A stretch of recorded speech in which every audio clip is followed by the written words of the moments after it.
જે ક્રિયામાં મન ના લાગે ને ક્રિયામાં બરકત આવે જ નહીં. કોઈ પણ ક્રિયા, ખાન પાન, ખાવું પીવું, એમાં મન ના લાગે મજા ના આવે. પણ ખાન પાન મન ચોંટી જ જાય છે, ખબર નથી પડતી. તમે માદા હોય ને તો મન ના લાગે, તાવ આવતો હોય ને દૂધ પાક આમ થાય, મન ના લાગે કોઈ પણ. હા, એટલે કથામાં મન લાગે ને તો કથા મનમાં બેસે, અને કથા મનમાં બેસે ને પછી મનમાં કથા બેસે. આવું છે. પછી એની અસર થાય. તમારે કિલો ઘી ખાતો હોય પણ પચે નહીં તો તે તકલીફમાં મુકાય. દિવસમાં 5 વખત જવું પડે સંડાસ. એવું છે. એટલે મન જેમાં લાગે ને તે ક્રિયામાં બરકત આવે. કોઈ પણ ક્રિયા, તો કથામાં જો મન લાગે ને તો સમજાય. તો પ્રયત્ન કરો, ભગવાન દયા કરશે. આ તો બેઠા મન ક્યાં ફરતું ફરે, કા ભાઈ બેહાડી મન જતું રહે આટા મારવા. પછી કહેતો જાય, હા કા ભાઈ તમે બેસજો, કલાક પછી હું આવીશ. લો, કા ભાઈ કથા બેહાડી મનજી કાકો ઉપડી ગયો, 1 કલાક પછી આવે. કથામાં કોની જરૂર હતી? મનજી. તો કા ભાઈ બેહાડીને જતું રહ્યું મન. પાછા ચાલો કથા પૂરી થઈ ગઈ, ધૂળ પૂરી થઈ. તારું કામ હતું કથા ઊંડું બનાવે. મન બહુ ઉસ્તાદ છે, ધ્યાન રાખજો. હા, એટલે આપણે ગઈકાલે વાત આવી હતી, કરવું શું? ખટપટ. સંત સમાગમ. જો અત્યારે કલાક વાત કરી, આજ વાત સંત સમાગમ કરો. સંત સમાગમ જાણવું શું? આખી દુનિયામાં શું ચાલે છે, વ્હાઈટ હાઉસમાં શું, તારા ઘરમાં શું ચાલે છે જાણ. એ જળ ચૈતન્ય વિવેક. આ શરીર છે જળ છે, આત્માથી ચૈતન્ય છે. એ જાણતું, તું કોણ છું એ જાણ. વ્હાઈટ હાઉસમાં શું ચાલે એ જાણવાની જરૂર નથી. અનંત જન્મથી ભટકીએ આપણે. આ જાણ તો આ જન્મ ફેંસલો થઈ જાય. મૂકવું શું? સત્સંગ. પટેલ પગ ધોઈને આવો ને, આ તો સત્સંગ. સત્સંગ મુકાય નહીં. મૂકવાનું છે અભિમાન. પટેલને ખોટું કેમ લાગ્યું? માન ભંગ થાય એટલે.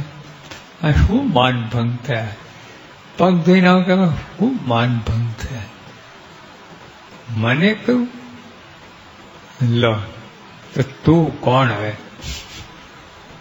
આવું છે. દેહાયમાન મૂકો, અવરો પક્ષ ને પંચ વિષય. આ બધા દુઃખના કારણ છે. આ દુઃખ બધા મૂકો મર્યાદામાં.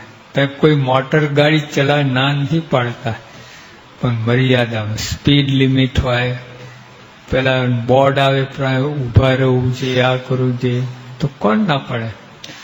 સ્પીડ લિમિટ બહાર જાઓ પછી રોકે જ ને, તમને દંડ થાય.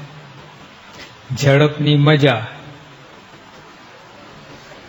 મોતની સજા. લો, હા.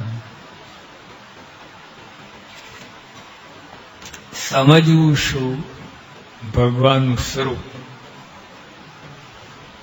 ગઈકાલે વાત કરી, હીરાની વાત કરી, બિલ ગેટ્સ વાત કરી. તમને આપણે ત્યાં બેંગ્લોરમાં એક ભાઈ પાસે 3 હીરા નીકળ્યા. શાલિગ્રામ તરીકે પૂજાતા હતા. આ એડવોકેટ થયેલા એટલે પછી એમ બહુ શ્રદ્ધા હતી નહીં, આ લઠ્ઠા હું પૂજવાના. એટલે આપવા ગયો વૈષ્ણવ મંદિરો બાજુમાં, તો પૂજારી કે આ 10 લઠ્ઠા છે તો 3 ડબ્બા જોડી દો પાછળ, હું તો 1 લોટામાં પતાવું છું સ્નાન, લૂછવાનું નહીં, રોજ સવારે અભિષેક કરી દઉં. તો ઓલાને તો કે જો અહીંયા આવું થતું તો મારા ઘરમાં પડી રહે, શું વાંધો છે? એન્ટિક તરીકે તો 300 વર્ષથી પૂજાતું તેમના ઘર, 300 વર્ષથી કુટુંબમાં 10-15 પેઢીથી ચાલતું. હેરફેરમાં શું થયું, પરથી નીકળી ગયેલું ચંદનના પડ, નીચે તેજ તેજ લાગ્યું અને આખું ધોઈ નાખ્યું તો આખી રૂમમાં તેજ તેજ થઈ ગયું. છે શું આ બધું? આ પછી જવીન બતાવ્યું, આ બતાવ્યું. બેલ્જિયમ વાળા નક્કી કર્યા કે આ તો બહુ કિંમતી વસ્તુ છે. એક હીરો 4600 કેરેટના હતા, 4600 કેરેટ. એ માણસ આખી દુનિયા ધનવાનમાં ધનવાન થઈ ગયો ને ઘરમાં કઈ એને ખબર નહીં, ને ખબર પડી આવું થઈ ગયો. વરદરાજ નામ એડવોકેટને. પછી એની કિંમત બેલ્જિયમ શું કે 1 હીરાની કિંમત અંદર 10 બિલ ગેટ્સ આવી જાય. આખી દુનિયામાં બિલ ગેટ ધનવાન માણસ છે, એવા ધનિકો 10 અંદર આવી જાય અને 25 અંબાણી, 50 કોને આપણે અનિલભાઈ ને મુકેશભાઈ બે ભેગા થાય, 50 અંદર 50 અંબાણી, 3માં કેટલા બિલ ગેટ્સ? 30 બિલ ગેટ્સ અને અંબાણી 75, 150. એટલે બેંક, વર્લ્ડ બેંક છે ને આખી દુનિયાને લોન આપે, પણ એની તાકાત નથી આ હીરો, 1 હીરો ખરીદવાની તાકાત નથી એની. 7 ઉગતા દેશ અંદર ખરીદી શકાય, 7 ઉગતા દેશ, ચાઇના ને કોરિયા ને બધું જે બધું કેવું કહેવાય. ઘરમાં જતું 300 વર્ષથી ખબર નહીં. લો આપણે એવું જ છે, ઘરમાં ચરોતરમાં યોગી બાપા, શાસ્ત્રી મહારાજ, પ્રમુખ સાહેબ ખબર જ નથી શું ચાલે. ખબર પડે ને કામ થઈ જાય. તો સમજવું શું ભગવાનનું સ્વરૂપ, રાખવું શું પૈસો,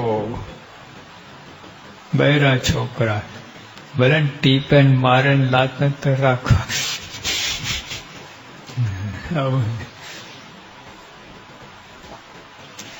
ભગવાનની ભક્તિમાં વિઘ્ન 3.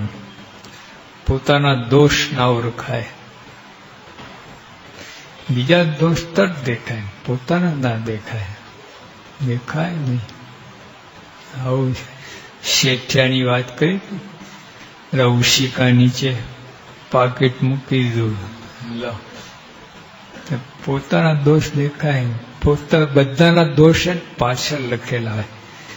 બીજો વાંચી શકે, તમે પોતે ના વાંચી શકો, તમે બીજાનો વાંચી શકો. શિબિરમાં સવારે વહેલા પેલા આ કરાવતા ધ્યાન ને બધું, ક્રિયા. એક ભાઈને પાછળ તિલક ચોલ્લો, આવું પાછળ ના, મેં આવું કરતો છે કઈ, પણ પાછળ જે બેઠો હતો ને પૂજામાં આવે તો તિલક ચોલ્લો કઈ તાજા જોકું આવું છાપ મારી દીધી.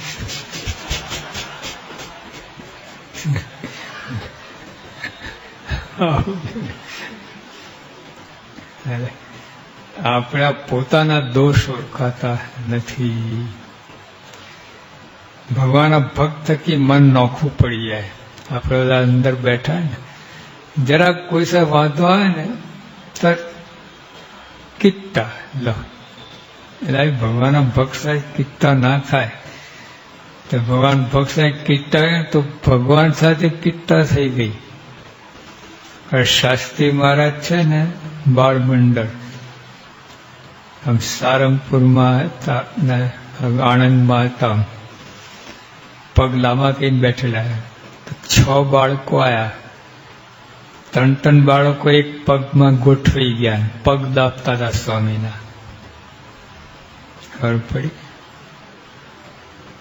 પગ લાંબા હોય ને 3 આ બાજુ 3 બાળકો આ બાજુ. પછી ડાબા પગના બાળકો જમણા પગને ચૂંટલા ભરે. પછી ઓલા લોકો જમણા વાળે ડાબા ચૂંટલા ભરાને. સ્વામી કહેલા 2 પગ મારા છે કે તમે તો વહેંચી મારું ભૂકા નીકળે છે. આખું સત્સંગ પ્રમુખ શરીર છે.